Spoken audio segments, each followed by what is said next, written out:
Oi, gente! Oi! Hoje a gente vai fazer um canal que vamos ver onde o gato... que o gato pode ir em algum lugar. Ó, ele sai com várias facilidade.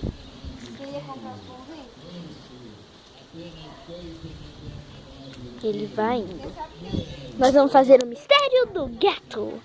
E hoje também vamos descobrir... Eu e minha prima vamos fazer um negócio hoje.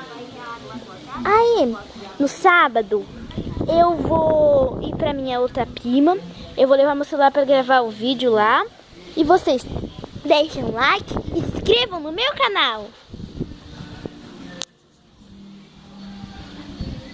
Vem, Clarinha.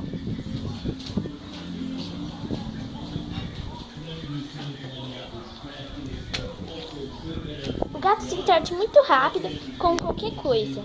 Mas será que ele se interte com folhas? Olha ele aí.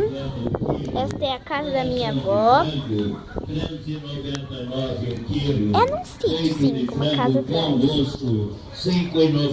Nós vamos ver o que ele está caçando. Fígado, R$ 1,99 o quilo. Asa, R$ 8,50 o quilo. Tam, tam, tam.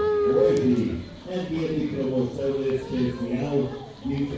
Ai, minha prima agora, ela vai ver se tem alguma coisa aqui. Ela está vendo que não tem nada.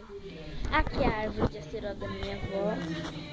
Como vocês não conhecem direito, eu vou mostrando as coisas pra vocês. Vocês vão ficar tudo legal e vão desconfiar. Aqui, ó, o gato tá andando pelo muro. Como será que ele tem tanto equilíbrio e a gente não tem? Tutu!